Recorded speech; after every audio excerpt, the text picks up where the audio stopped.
Pakistan cricket का जनाजा है, ज़रा धूम से निकले। जी हाँ, बांग्लादेश ने पाकिस्तान क्रिकेट का जनाजा निकाल दिया है।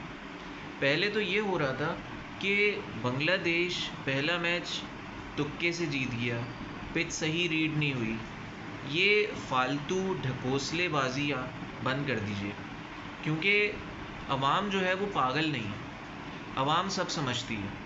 जो क्रिकेट फैंस हैं वो पागल नहीं है। जो 4 साल से आपकी जो तबाही आप कर रहे हैं पाकिस्तान क्रिकेट की, उसको बर्दाश्त किए जा रहा है। 2023 से ये तबाही शुरू हुई थी जब जिम्बाब्वे से पाकिस्तान हारा था, और उसके बाद फिर हम अफ़गानिस्तान से हारे। अफ़गानिस्तान के बाद हम आयरलैंड से हारे। आयरलैंड के बाद हम यूएसए से हारे। यूएसए के बाद अब जो आखिरी कॉफिन में कील ठोकी है बांग्लादेश के तमाम खिलाड़ियों ने। तो अब जनाजा निकल चुका है, बस इसको दफनाने की देर है। क्योंकि यहाँ पर मैनेजमेंट, प्लेयर्स, कोई ऐसा नहीं है जो दूध का धुला है।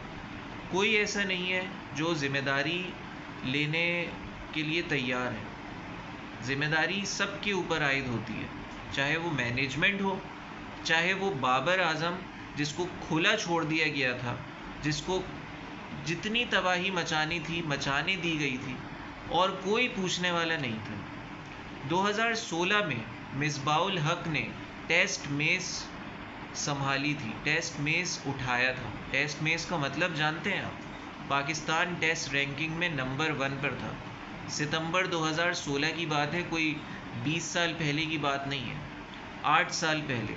और 8 सालों में जितनी तबाही फेरी गई वो बयान के काबिल नहीं है। इस वीडियो में हम बहुत सारी बातें करेंगे, बहुत सारे टॉपिक्स को कवर करेंगे। तो सबसे पहले मोहम्मद रिजवान की बात कर लेते हैं। मोहम्मद रिजवान इस टेस्ट सीरीज़ जो बांग्लादेश के साथ हुई है, 2 टेस्ट मैचेस में मोहम्मद रिजवान के 294 रन्स हैं 4 इनिंग्स में, 98 की एवरेज। क्या करें हम इसका? मतलब मेरी समझ से बाहर है। इसकी बत्ती बनाएं, क्या करें? क्योंकि ये इंडिविजुअल रिकॉर्ड का कोई फ़ायदा नहीं है। ये 98 की एवरेज पे आपने जो 294 रन्स बनाए, हाईएस्ट रन्स हैं ये बांग्लादेश और पाकिस्तानी बैट्समैन्स के मिला के। दूसरे नंबर पर मुशफ़िकुर रहीम है 216 रन्स के साथ, और लितौन दास हैं 194 रन्स के साथ, जो 2 टेस्ट में इन लोगों ने रन्स बनाए। तो हाईएस्ट रन आपने 294 रन्स बना के कौन सा हमारी नस्लों पे एहसान किया है कि ये सिर्फ आपने अपने लिए बनाए हैं। टीम की जीत में इन 294 रन्स का कोई फ़ायदा नहीं है।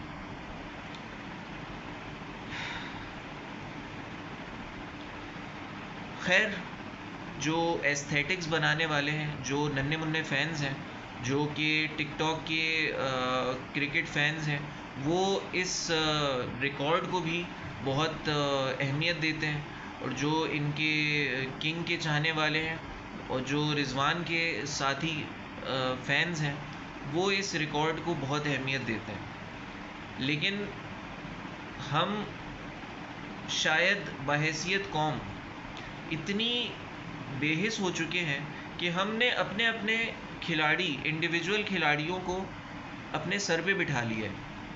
हम ये भूल गए हैं कि Pakistan cricket team individual sport नहीं, बल्कि एक टीम स्पोर्ट खेल रही है, क्रिकेट जिसका नाम है। और इसको तबाह बर्बाद करके रख दिया है इन इंडिविजुअल रिकॉर्ड्स बनाने वालों ने, और इन इंडिविजुअल रिकॉर्ड्स बनाने के बाद उनकी तारीफ़ें करने वालों ने। दूसरा, शान मसूद की भी एक स्टेटमेंट आई है जिसमें वो ये कह रहे हैं कि you can't prepare for science and then sit a maths exam. यानी आप साइंस की तैयारी करके आप मैथ के एग्ज़ाम में नहीं बैठ सकते। बेसिकली उन्होंने ये कहा है कि हम पूरे साल T20 क्रिकेट खेलते रहते हैं, और T20 क्रिकेट खेलते खेलते एकदम से जब टेस्ट सीरीज़ आ जाती है तो उसमें हम बिल्कुल एक्सपोज हो जाते हैं। बिल्कुल सही बात कही उन्होंने। लेकिन क्या आपको मैचेस नहीं मिलते? क्या आपको तैयारी करने का, टेस्ट मैचेस में तैयारी करने का मौका नहीं मिलता?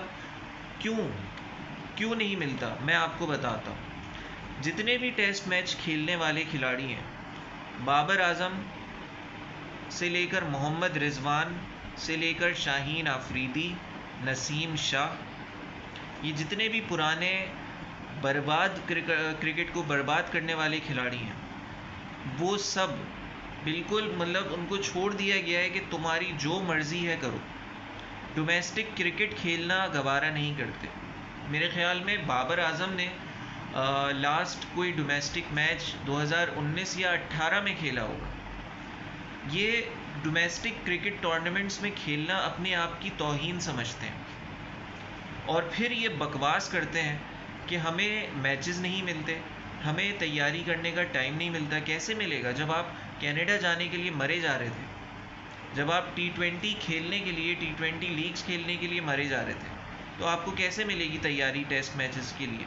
या तो आप भाई साइड हो जाओ कि नहीं भाई मैं रिटायरमेंट का ऐलान करता हूँ और मैं साइड हो रहा हूँ। रिटायरमेंट के ऐलान से याद आया, आज एक सोशल मीडिया पे वायरल बाबर आजम की रिटायरमेंट की न्यूज़ वायरल हुई थी जिस पे, लेकिन मैं ये चाहता था कि ये फेक नहीं हो, ये रियल न्यूज़ हो, ताकि हमें इन नकली सुपरस्टार्स, नकली किंग, नकली डॉन ब्रैडमैन, नकली ईगल, शाहीन, इन सब से जान छूट जाए हमारी। कम से कम टेस्ट मैचेस में ही जान छूट जाए। ये इस काबिल नहीं है कि इनको पाकिस्तान के नाम के साथ टेस्ट मैचेस में इनको पाकिस्तान को रिप्रेजेंट करने का मौका दिया जाए।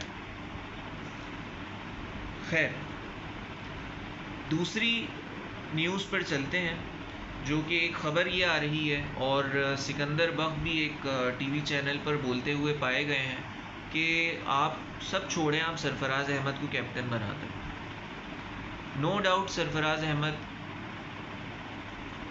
बेहतरीन कैप्टन गुजरे हैं। चैम्पियंस ट्रॉफ़ी में उन्होंने चैम्पियंस ट्रॉफ़ी 2017 आपको जितवाई है। लेकिन अगर हम टेस्ट मैचेस की बात करें तो सरफराज अहमद का रिकॉर्ड अगर टेस्ट मैचेस में आप उठा के देख लें तो सरफराज अहमद का रिकॉर्ड है कि उन्होंने 13 मैचेस में कप्तानी की है, 13 टेस्ट मैचेस में, जिसमें से वो 4 जीते हैं, 8 हारे हैं और 5 ड्रॉ हुए।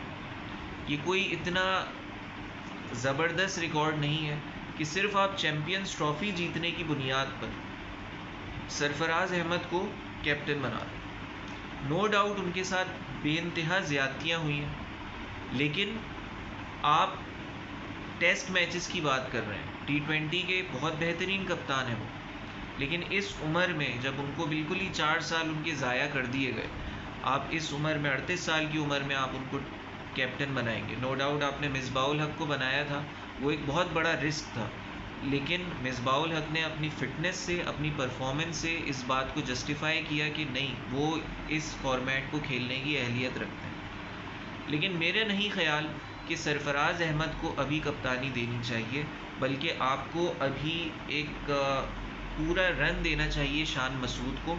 1 साल का पूरा टाइम दिया जाए शान मसूद को, उसके बाद फिर फैसला किया जाए कि क्या करना है। और शान मसूद की अंडर में नया कप्तान तैयार किया जाए, नया यंग कप्तान, जो कि हम सऊद शकील के रूप में देख रहे हैं।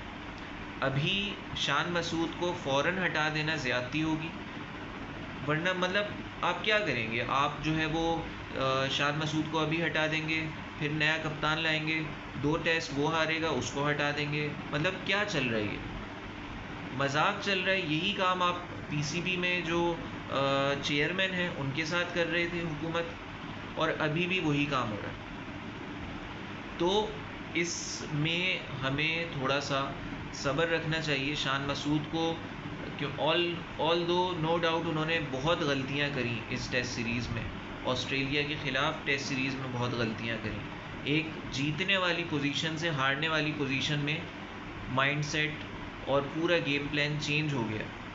यही गलतियां बाबर आजम करते थे और शान मसूद उन्हीं गलतियों को दोहरा रहे हैं। लेकिन फिर भी हमें शान मसूद को एक पूरा टेस्ट रन, एक पूरा सीज़न का रन देना चाहिए और उसके बाद फ़ैसला करना चाहिए कि क्या करना है। अच्छा, अब सॉल्यूशंस पर आते हैं। क्या हल है इसका? पाकिस्तान की जो ये बिल्कुल ही 8वें नंबर पर टेस्ट रैंकिंग में 8वें नंबर पर चली गई है टीम, यानी 59 सालों में पहले दफ़ा ऐसा हुआ है कि पाकिस्तान की टेस्ट रैंकिंग सबसे लोएस्ट पॉइंट पर 8वें रैंकिंग पर चली गई है। लास्ट टाइम 1965 में पाकिस्तान की जो रैंकिंग थी वो लोएस्ट थी, 76 पॉइंट्स थे, और अब जो है वो पाकिस्तान की रैंकिंग उस 1965 के बाद अब सबसे लोएस्ट पॉइंट पर जा चुकी है। कौन ज़िम्मेदार है इसका, कौन जिम्मेदारी लेगा? शान मसूद ने तो अभी 5 टेस्ट मैचेस में कप्तानी करी है।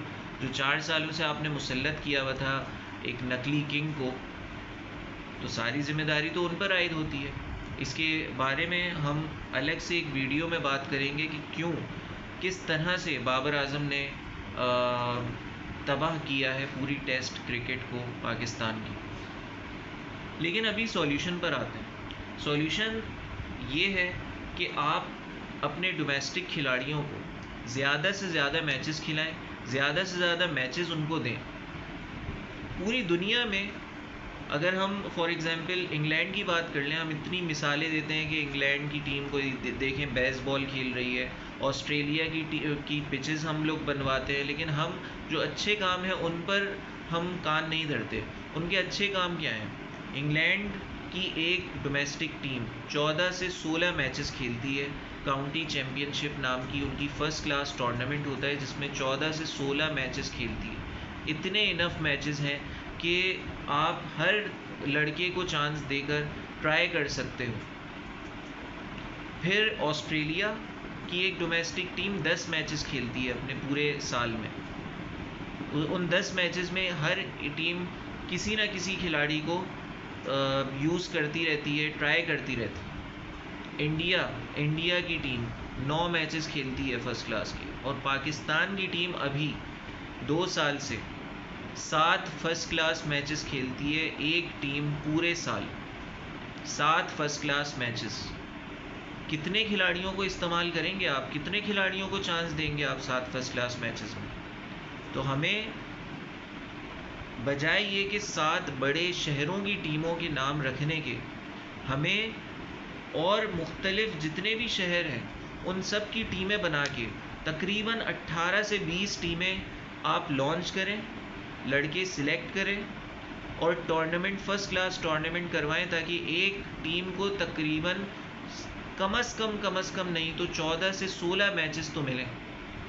वो 14 से 16 मैचेस में 30 खिलाड़ियों को आसानी के साथ ट्राई आउट कर सकती है, एक के बाद एक रिप्लेस करके। लेकिन 7 फर्स्ट क्लास मैचेस में फिर दूसरा ये कि क्रिकेटर्स जो सुपर स्टार्स हैं वो भी डोमेस्टिक मैचेस नहीं खेल रहे। उनके पता नहीं क्या बाप की टीम लगी हुई है कि वो जो है वो समझते हैं कि वो ऐसे ही सिलेक्ट होकर आ जाएंगे। तो बस अब ये बहुत हो गया, मतलब अब पाकिस्तानी क्रिकेट फैंस जो है ना वो थक चुके हैं। इसका अंदाज़ा आप लगा सकते हैं स्टेडियम में, जो रावलपिंडी के स्टेडियम में क्राउड था, उससे आप अंदाज़ा लगा सकते हैं कि पाकिस्तान क्रिकेट फैंस अब थक चुके हैं। पाकिस्तान क्रिकेट बोर्ड को फौरी तौर पर, एमरजेंसी के तौर पर, मतलब एमरजेंसी की सूरत आप निकाल लें और चेंजेस करें, वरना पाकिस्तान क्रिकेट 8वें से 10वें नंबर पर जाने में टाइम नहीं लगाएगी। शुक्रिया। बाकी आपको ये वीडियोस अच्छी लगें तो मुझे सपोर्ट करने के लिए वीडियोस को लाइक करें, कमेंट करें, अपनी राय दें, और मैं इन वीडियोस को किस तरह से इम्प्रूव कर सकता हूँ बताइए, और सब्सक्राइब करें चैनल को। Thank you so much. अल्लाह हाफ़िज़।